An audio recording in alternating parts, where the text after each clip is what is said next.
Hello दोस्तों, कैसे हो? उम्मीद करते हैं अच्छे होंगे। मेघनाथ रामायण का एक ऐसा पात्र था जिसे स्वयं वाल्मीकि जी ने सबसे शक्तिशाली योद्धा बताया है। वो लंकापति रावण का पुत्र और लंका का प्रमुख राजकुमार था। श्री राम रावण युद्ध में राक्षस सेना की ओर से केवल वही एक ऐसा योद्धा था जो 2 बार विजयी होकर लौटा था, अन्यथा हर कोई युद्ध भूमि में मारा जाता था। मेघनाथ का जन्म ही एक चमत्कार के साथ हुआ था तथा वध भी बहुत यत्नों के बाद हो पाया था। आज हम आपको मेघनाथ के संपूर्ण जीवन का परिचय देंगे। मेघनाथ के जन्म के समय लंकापति रावण ने सभी ग्रहों को उसके 11वें घर में रहने का आदेश दिया था ताकि उसका जन्म शुभ नक्षत्र में हो, किंतु आखिरी समय में शनिदेव ने अपनी चाल बदल दी और वो 11वें से 12वें घर में प्रवेश कर गए, जो अंत में मेघनाथ की मृत्यु का कारण बना था। शनिदेव से क्रुद्ध होकर रावण ने उन्हें बहुत मारा था। जब मेघनाथ का जन्म हुआ था तब वो सामान्य बच्चों की तरह रोया नहीं था, बल्कि मेघों और बादलों के समान गरजा था। इससे खुश होकर रावण ने उसका नाम मेघनाथ रख दिया था, अर्थात बादलों का गर्जना। मेघनाथ का विवाह शेषनाग की कन्या सुलोचना से के साथ हुआ था। सुलोचना एक नाग कन्या थी। इस प्रकार मेघनाथ लक्ष्मण का दामाद था, क्योंकि लक्ष्मण शेषनाग के ही अवतार थे। जब मेघनाथ बड़ा हो गया तब उसके गुरु शुक्राचार्य की सहायता से अपनी कुल देवी निकुंबला के समक्ष 7 योगों का अनुष्ठान किया था। इससे उसे कई अस्त्र शस्त्र प्राप्त हुए, जिसमें एक दिव्य रथ था जो उसके मन की गति से किसी भी दिशा में उड़ सकता था। साथ ही उसे अक्षय तर्कस और दिव्य धनुष प्राप्त हुए थे, जिसे बाण कभी समाप्त नहीं होते थे। इन यज्ञों में जो उसे मुख्य शस्त्र की प्राप्त हुए थे वे भगवान ब्रह्मा का सर्वोच्च अस्त्र ब्रह्मास्त्र, भगवान विष्णु का सर्वोच्च अस्त्र नारायण अस्त्र और भगवान शिव का सर्वोच्च अस्त्र पशुपति अस्त्र था। इन तीनों अस्त्रों को प्राप्त करने के पश्चात वह अपने पिता रावण से भी अधिक शक्तिशाली हो गया था। एक बार रावण देवराज इंद्र से युद्ध करने गया हुआ था, जिसमें इंद्र ने रावण को हरा कर उसे बंदी बना लिया था। जब मेघनाथ को यह पता चला तो उसने इंद्र से युद्ध किया और उन्हें पराजित कर दिया। अब मेघनाथ इंद्र को बंदी बनाकर लंका ले आया। फिर एक दिन रावण और मेघनाथ ने इंद्र को वध करने की योजना बनाई। यह देखकर स्वयं भगवान ब्रह्मा मेघनाथ के पास आया और उससे देवराज इंद्र को छोड़ने को कहा।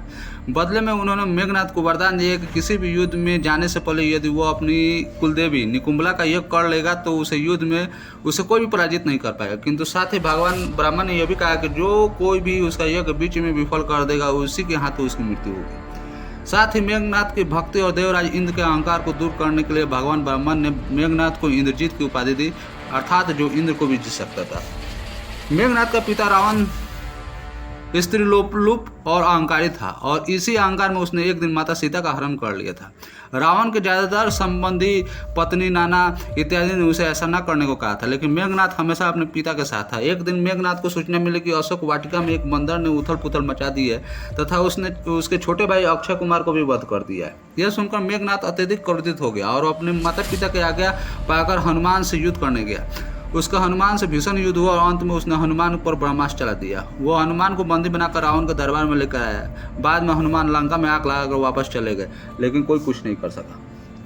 हनुमान के जाने के कुछ समय पश्चात श्रीराम संपूर्ण वानर सेना के साथ लंका में प्रवेश कर चुके थे तथा अंगद के द्वारा शांति संदेश रावण के दरबार में भिजवाया था, जिसे रावण ने ठुकरा दिया था। इसके बाद अंगद ने भरी सभा में रावण के सभी योद्धाओं को चुनौती दी थी, यदि कोई भी उसका पैर उठा देगा तो श्री राम अपनी हार स्वीकार कर लेंगे। एक एक करके रावण के सभी योद्धा विफल हुए। अंत में रावण का सबसे शक्तिशाली पुत्र और योद्धा मेघनाथ उसका पैर उठाने उतरा। यह पहली बात था जब मेघनाथ के अहंकार पर चोट पहुंची थी और वो भी अंगद के पैर उठाने में असफल रहा था।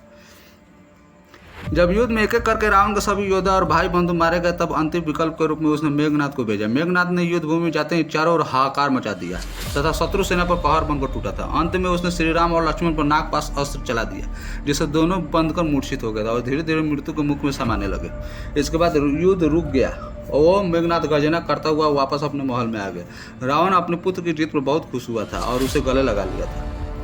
बाद में मेघनाथ को ज्ञात हुआ कि स्वयं गरुड़ देवता ने आकर दोनों भाइयों को नागपाश के बंधन से मुक्ति दिलवा दी, तो वो अत्यधिक क्रोधित हो उठे। अगले दिन वो फिर से युद्ध में गया और लक्ष्मण से भीषण संग्राम करने लगा। अंत में उसे आकाश मार्ग से लक्ष्मण पर शक्ति बाण चला दिया, जिसके प्रभाव से लक्ष्मण अचेत हो गया और भूमि पर गिर पड़े। इस बार मेघनाथ मूर्छित लक्ष्मण को उठाकर लंका ले जाना चाहता था, लेकिन उसका कोई भी उपचार न किया जा सके।